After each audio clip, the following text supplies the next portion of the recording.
Hey, what's up guys? This is Rudy from Pro Civic, and today, as you can see, we're going to be installing a NRG bucket seat, specifically a 300 series bucket seat from NRG.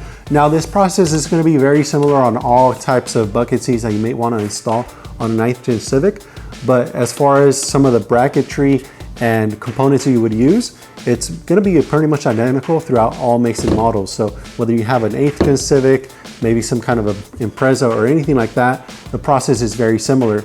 Now to begin with, we're going to use a Sparco bottom mount adapter base. This base is a custom fit for 9th gen Civics. They also do make bases for other cars, so make sure to check out our website for more information on that. To add on to that, we chose to go with a set of seat sliders. This will allow for adjustability, pretty much like the OEM seat. You'll be able to move the seat back and forth. We also got the Sparco hardware kit. Now, you could also just buy this locally at a hardware store. All you need is some 8mm screws or bolts, about 20 to 25 millimeters in length. So you're gonna need 8 of those, 8 nuts, and 8 washers, just to kind of match everything up.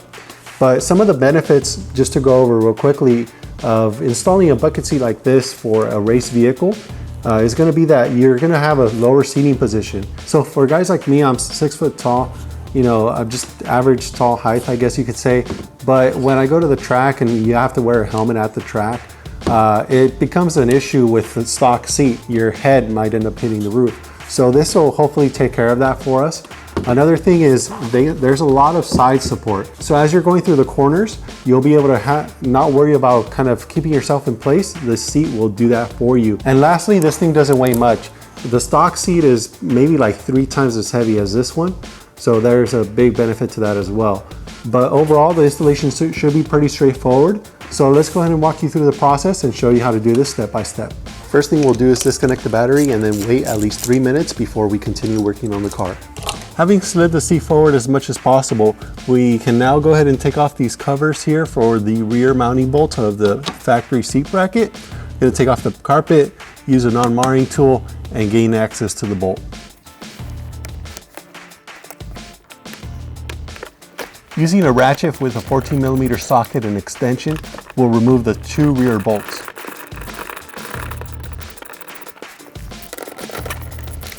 Now we have access to the front bolts, having slid the seat back. We'll remove the 14mm hex head bolt, and also make sure to tilt the wheel up and push it in as far as possible with the adjustment. This will give you a little bit more room once you start taking out the seat. Now you can carefully disconnect any electrical connectors found underneath the seat. And just to give you a close-up of these connectors, we have one here with a normal retainer. You just press in on this tab here. Similar idea with this one. I believe this one is for the belt buckle. The side airbag connector can be a little bit tricky, but all you need to do is pull this black tab up and you'll be able to gain access to the tab that actually retains it. Press that in with a pick or a screwdriver and you'll be able to disconnect the airbag.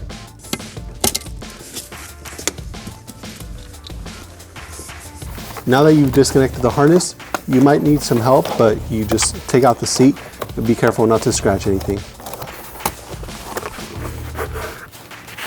Now that we have the seat out of the car, we're going to remove this 14mm hex head to reuse the factory seatbelt latch. And we're also going to remove the harness with it, basically the indicator for the seatbelt buckle. If you're not too worried about the indicator lights coming off for the belt buckle, you could just cut this anywhere, but we want to do a clean install on this, so we're just going to go ahead and reuse this.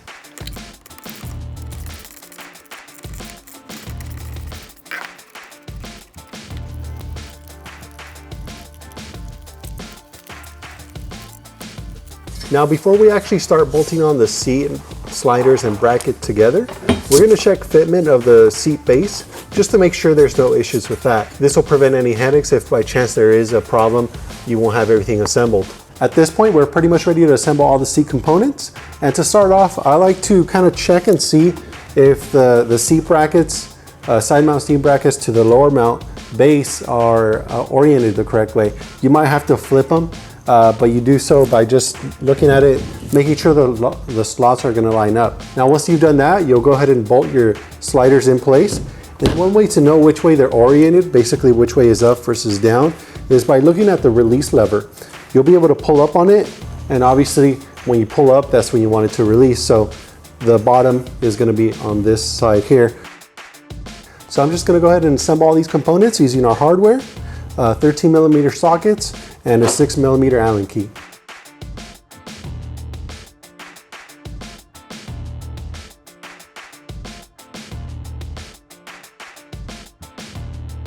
Note that we switched the orientation of this bolt by disassembling the lock washer here. This will allow for better installation of the seat base.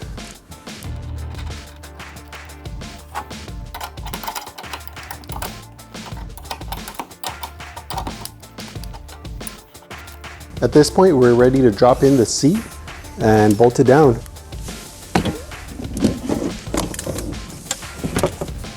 And just like before, you want to make sure you use some medium strength thread locker.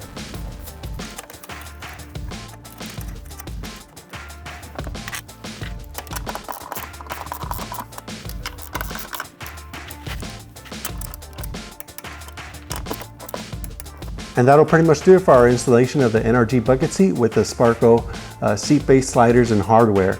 Overall, it was pretty straightforward. It does require a little bit of additional hardware that's not normally included for this vehicle due to the fact that it's probably a newer car. Some of the fasteners aren't quite the same as what you would get. Again, it'll add great performance if you want to go out to the track, and it'll give you the chance to extract the most performance out of your ride. Make sure to check out our other videos, installations, reviews, stuff like that, and check out our website, procivic.com, where you can find this bucket seat and a bunch of other parts. Once again, my name is Rudy from ProCivic, and I'll see you next time.